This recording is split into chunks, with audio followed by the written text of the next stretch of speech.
வக்பு சட்டத்தை எதிர்ப்பதன் மூலம் வாக்கு வங்கி அரசியல் வைரஸை காங்கிரஸ் கட்சி பரப்புவதாக சாடியுள்ள பிரதமர் நரேந்திர மோடி காங்கிரஸ் கட்சியின் தலைவராக இஸ்லாமியரை நியமிக்க தயாரா என்றும் சவால் விடுத்துள்ளார். ஹரியானா மாநிலம் இசார் சர்வதேச விமான நிலையத்திலிருந்து அயோத்திக்கு புதிய விமான சேவையை தொடங்கி வைத்த பிரதமர் மோடி புதிய முனைய கட்டடத்திற்கும் அடிக்கல் நாட்டினார். தொடர்ந்து பொதுக்கூட்டத்தில் பேசிய பிரதமர் நாட்டில் சமத்துவத்தை நிலைநாட்ட அம்பேத்கர் முயற்சி செய்ததாக கூறினார். ஆனால் காங்கிரஸ் கட்சி அம்பேத்கரின் கொள்கைகளை அழிக்க முயற்சி செய்ததாக விமர்சித்தார். காங்கிரஸ் கட்சி தாழ்த்தப்பட்டோர், பழங்குடியினர் மற்றும் பிற்படுத்தப்பட்டோரை நாட்டின் இரண்டாம் தர குடிமக்களாக நடத்தி வந்ததாகவும் ஆட்சி அதிகாரத்தை பிடிப்பதற்காக அரசியலமைப்பை வெறும் கருவியாக மட்டுமே பயன்படுத்தி வருவதாகவும் குற்றம் சாட்டினார். ஏழைகள், ஆதிவாசிகளின் நிலங்கள் கொள்ளையடிக்கப்படுவது வக்பு வாரிய சட்டத்தின் மூலம் தடுத்து நிறுத்தப்பட்டுள்ளதாக கூறிய பிரதமர் வக்பு சட்டத்தை எதிர்ப்பதன் மூலம் வாக்கு வங்கி அரசியல் வைரஸை காங்கிரஸ் கட்சி பரப்புவதாகவும் கடுமையாக விமர்சித்தார். இஸ்லாமியர்களின் நலனில் அக்கறை இருந்தால் காங்கிரஸ் கட்சியின் தலைவராக இஸ்லாமியரை நியமிக்காதது ஏன் என்றும் பிரதமர் கேள்வி எழுப்பினார்.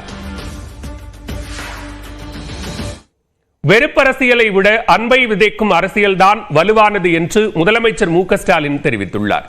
சென்னை கலைவாணர் அரங்கில் நடைபெற்ற சமத்துவ நாள் விழாவில் முதலமைச்சர் மு க ஸ்டாலின், துணை முதலமைச்சர் உதயநிதி ஸ்டாலின், காங்கிரஸ் மாநில தலைவர் செல்வ பெருந்தகை, விசிக தலைவர் திருமாவளவன், அம்பேத்கரின் பேரன் பிரகாஷ் அம்பேத்கர் உள்ளிட்டோர் கலந்து கொண்டனர். சாதியத்தை அழித்தல் ஒழித்தல் என்ற அம்பேத்கர் எழுதிய புத்தகத்தின் தமிழ் மொழியாக்கத்தை முதலமைச்சர் வெளியிட அதனை அம்பேத்கர் பேரன் பெற்றுக் கொண்டார். இந்த நிகழ்ச்சியில் பேசிய முதலமைச்சர் சென்னை சைதாப்பேட்டையில் உள்ள MC ராஜா விடுதியில் MC ராஜாவிற்கு மார்பளவு சிலை அமைக்கப்படும் என்று தெரிவித்தார். உயர்கல்விக்கு செல்லும் ஆதிதிராவிடர், பழங்குடியின மாணவர்களின் எண்ணிக்கை ஒவ்வொரு ஆண்டும் உயர்ந்து கொண்டே வருவதாக கூறிய முதலமைச்சர் ஆதிதிராவிடர், பழங்குடியினரின் ஒருங்கிணைந்த வளர்ச்சிக்கான நலத்திட்டங்களை செயல்படுத்தி வருவதாகவும் தெரிவித்தார்.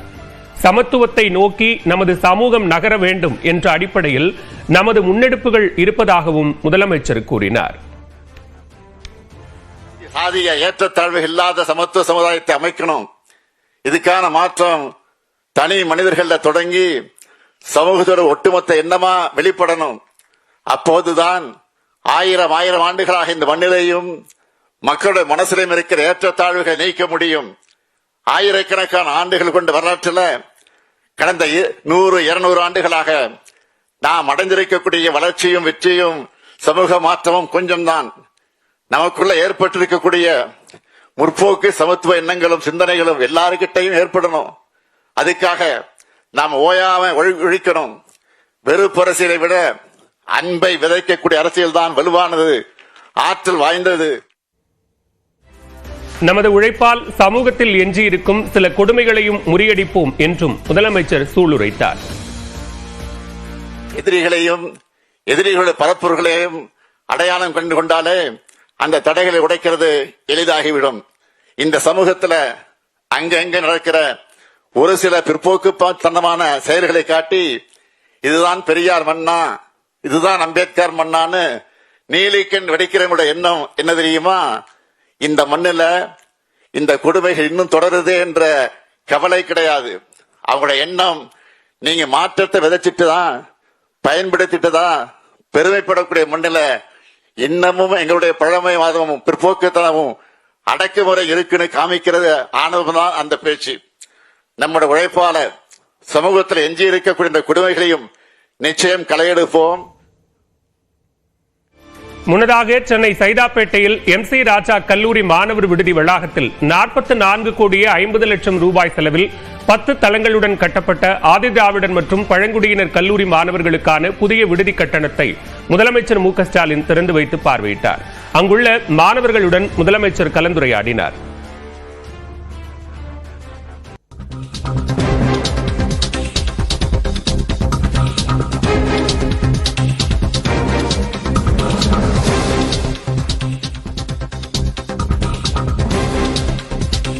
தற்போதைய அண்மை செய்தியை பார்த்துக் கொண்டிருக்கிறோம். பாட்டாளி மக்கள் கட்சியின் திலகபாமா சிறுபிள்ளைத்தனமாக பேசுகிறார் என அக்கட்சியின் மூத்த தலைவரும் பொதுச் செயலாளருமான வடிவேல் ராவணன் குற்றம் சாட்டி இருக்கிறார். தொடர்ந்து பாமகவில் நிலவி வரும் உட்கட்சி குழப்பங்கள் தொடர்பாக நிறுவனர் ராமதாஸ் குறித்து திலகபாமா சில கருத்துக்களை தெரிவித்திருந்தார். அதற்கு வடிவேல் ராவணன் எதிர்ப்பு தெரிவித்திருக்கிறார். கூடுதல் விவரங்களோடு இணைகிறார் சிறப்பு செய்தியாளர் கோகுல். வடிவேல் ராவணனின் அறிக்கை என்ன, விவரங்களை பதிவு செய்யலாம். பாமக பொதுச் செயலாளர் வடிவேல் ராவணன் அந்த கட்சியுடைய பொருளாதார திலகபாமாவை விமர்சித்து தற்பொழுது ஒரு அறிக்கையை வெளியிட்டிருக்கார். குறிப்பாக திலகபாமா எல்லா நிலையிலும் சரியான முடிவெடுத்த ஐயா அவர்கள் தற்பொழுது தவறான முடிவெடுத்திருக்கார் என்றும் இது ஒரு ஜனநாயக படுகொலை என்று ஒரு பொருளற்ற முறையில சிறுபிள்ளைத்தனமாக ஐயா மீது அவர் குற்றம் சாட்டியிருப்பதாக இவர் விமர்சித்திருக்கார். திலகபாமா கட்சிக்கு நேற்று வந்தவர் என்றும் பாமகவின் கொள்கை கோட்பாடுகள் பற்றி அவருக்கு ஒன்றும் தெரியாது என்றும் இவர் விமர்சித்திருக்கார். கடந்த 35 ஆண்டுகளுக்கு மேலாக கட்சி மேற்கொண்ட போராட்டங்கள், பேரணிகள, பொதுக்கூட்டங்கள்ல இவர் கலந்து கொள்ளவில்லை என்ற ஒரு விமர்சனத்தை வைத்திருக்கிறார். இவர் கட்சியில் பலரை பதவியிலிருந்து நீக்குவதற்கும் மருத்துவர் ராமதாஸ் மூலம்தான் இவர் பதவி பெற்று வந்ததாகவும் இவர் விமர்சித்திருக்கார். இந்த விமர்சனத்தை இவர் திரும்ப பெற வேண்டும் என்றும் அதே நேரத்தில் இவர் கட்சியிலிருந்து வெளியேறிவிட வேண்டும் என்ற ஒரு கடுமையான விமர்சனத்தை திலகபாமா மீது அந்த கட்சியுடைய பொதுச் செயலராக இருக்கக்கூடிய வடிவேல் ராவணன் வைத்திருக்கார். ஏற்கனவே அன்புமணி மற்றும் ராமதாஸ் இடையே நடைபெறக்கூடிய அந்த பிரச்சனையில் திலகபாமா கருத்து கூறியதற்கு எதிர்கருத்தாக அந்த கட்சியுடைய பொதுச் செயலாளர் வடிவேல் ராவணன் தெரிவித்திருப்பது ஒரு முக்கியத்துவம் வாய்ந்ததாக பார்க்கப்படுகிறது. விவரங்களுக்கு நன்றி கோகுல்.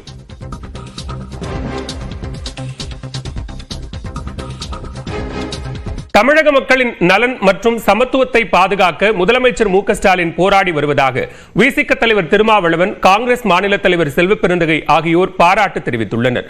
நீட் தேர்வுக்கு எதிரான சட்ட போராட்டம் தொடர்ந்து வருவதாக துணை முதலமைச்சர் கூறியுள்ளார். பொறுப்புணர்வோடு எதிர்கொள்ளக்கூடிய ஆற்றல் வாய்ந்த தலைவராக, பிற மாநிலங்களுக்கே வழிகாட்டக்கூடிய தலைவராக, புரட்சியாளர் அம்பேத்கர், தந்தை பெரியார் ஆகிய மாமனிதர்களின் கொள்கைகளை எத்தகைய இடர்கள் வந்தாலும் நெருக்கடிகள் வந்தாலும் அதை ஒருபோதும் விட்டுவிட மாட்டோம், அதை பாதுகாப்போம் என்கிற உறுதிமொழியை ஏற்று இன்றைக்கு இந்த களத்திலே போராடி வருகிறார் அண்ணன் அவர்கள். இந்த தேசத்தில் என்ன நடக்கிறது? ஒரு இருள் சூழ்ந்திருக்கிறது, ஒரு மிகப்பெரிய ஆபத்தை நோக்கி சென்று கொண்டிருக்கிறது. அதுவும் மிகப்பெரிய தாக்குதல் தமிழ்நாட்டு மீது தொடுப்பதற்கு தயாராகி வருகிறார்கள். யார் வந்தாலும் பரவாயில்லை, தமிழ்நாட்டு மக்களுடைய நலனில் எந்தவித சமாதானமும் இல்லை என்று மாண்புமிகு முதலமைச்சர் உறுதியாக இருப்பதை இந்த தலைமுறை பார்த்து கொண்டிருக்கிறது. முன்கள பணியாளர்களாக நம்முடைய மாண்புமிகு முதலமைச்சர் எடுக்கின்ற நடவடிக்கை அனைத்திற்கும் உறுதுணையாக இருக்க வேண்டும். நாம் ஒன்றிருந்து அவர் பெறுகின்ற வெற்றியில நாம் உறுதுணையாக இருக்க வேண்டும் என்ற செய்தியை நாம் சொல்ல வேண்டிய இடத்தில் இன்று இருக்கிறோம். வன்கொடுமைகளை நாம் தடுத்து நிப்பாட்ட வேண்டும். இதற்கான உறுதியான நடவடிக்கைகளை நம்முடைய அரசு தொடர்ந்து எடுத்து வருகின்றது. ஒடுக்கப்பட்ட சமூகத்தைச் சேர்ந்த தங்கை அரியலூர் அனிதா நீட் தேர்வினால் 2017 உயிரிழந்தது நாம் அனைவருக்கும் தெரியும். நீட் ஒழிப்பே அனிதாவுடைய மரணத்துக்கான நீதி. எனவேதான் நீட்டுக்கு எதிரான சட்ட போராட்டத்தை நம்முடைய அரசு தொடர்ந்து செயல்பட்டு வருகின்றது. பாஜகவுடன் கூட்டணி அமைத்தால் அதிமுகவில் இருந்து விலகி விடுவேன் என ஒருபோதும் சொன்னது கிடையாது என்று விசிக தலைவர் திருமாவளவனுக்கு முன்னாள் அமைச்சர் ஜெயக்குமார் பதிலடி கொடுத்துள்ளார். சென்னையில் செய்தியாளர்களிடம் பேசிய அவர் உயிர் மூச்சு இருக்கும் வரை அதிமுகவில் மட்டுமே பயணிப்பேன் என்றும் கூறினார்.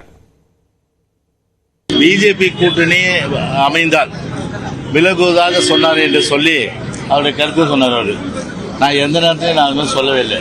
அது ஒரு திட்டமிட்டு ஒரு ஃபேக் கார்டு, அதாவது ஒரு பொய் செய்தி திட்டமிட்டு பரப்பி நான் இயக்கத்திலிருந்து விலகுவதாக நான் எப்ப சொன்னேன்?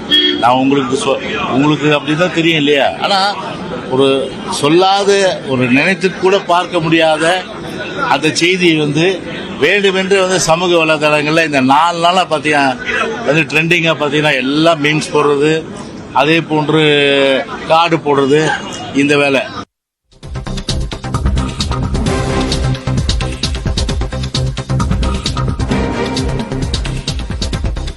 தற்போதைய அண்மை செய்தியை பார்த்துக் கொண்டிருக்கிறோம். போளூர் அருகே மின்கோளாறு புகார் தெரிவித்த நபர் மீது மிரட்டல் விடுத்த ஊழியர் தற்போது சஸ்பெண்ட் செய்யப்பட்டிருக்கிறார். நியூஸ் 8 செய்தி எதிரொலியாக இந்த நடவடிக்கை மேற்கொள்ளப்பட்டிருக்கிறது. கூடுதல் விவரங்களோடு இணைகிறார் செய்தியாளர் மோகன். விவரங்களை பதிவு செய்யலாம். திருவண்ணாமலை மாவட்டம் போலூர் அடுத்த வடமாதிமங்கலம் துணை மின்நிலையத்துக்கு உட்பட்ட கீப்பட்டு கிராமத்தில் கோடைக்காலம் என்பதால் அடிக்கடி மின் துண்டிப்பு ஏற்படுவது வழக்கமாக ஒன்றாக இருந்தது. இந்த நிலையில் கீப்பட்டு கிராமத்தை சேர்ந்த கணேசன் என்பவர் கட்டணமில்லா தொலைபேசி எண்ணிற்கு மின்சாரம் இல்லை என்று புகார் தெரிவித்தார். புகாரின் அளித்ததன் பேரில் கிராமத்துக்கு சென்ற மின்சார ஊழியர்கள் அந்த மின் இணைப்பை சரி செய்துள்ளனர். புகார் அளித்த பிறகு மின் ஊழியர்கள் 2 பேர் புகார் அளித்த கணேசன் வீட்டிற்கு சென்று மிரட்டியுள்ளனர். எதற்காக அடிக்கடி எங்களை தொல்லை செய்கிறார் என்று, அது மட்டுமல்லாது தங்கள் உறவினர்களும் காவல்துறையில் உள்ளவர்கள் என்று மிரட்டியுள்ளனர். இதை பாதிக்கப்பட்ட கணேசன் வீடியோவாக எடுத்து அதனை சமூக வலைதளங்களில் பதிவிட்டிருந்தார். இந்த வீடியோவை இன்று காலை நாம் நியூஸ் 18 தமிழ்நாடு தொலைக்காட்சி செய்தியில் வெளியிட்டிருந்தோம். செய்தியின் எதிரொலியாக போலூர் மின் செயற்பொறியாளர் குமரன் உத்தரவின் பேரில் உதவி செயற்பொறியாளர் லோகநாதன் முருகனை பணியிட நீக்கம் செய்து உத்தரவு பிறப்பித்துள்ளார். மின்சார ஊழியர்கள் பேசும் வீடியோ வெளியான நிலையில் தற்போது மின்சார ஊழியரை பணியிட நீக்கம் செய்த சம்பவம் போலூர் மட்டுமல்லாமல் மாவட்ட அளவில் உள்ள மின்சார ஊழியர்கள் மத்தியில் பெரும் பரபரப்பையும் அச்சத்தையும் ஏற்படுத்தியுள்ளது. பாலா, விவரங்களுக்கு நன்றி மோகன்.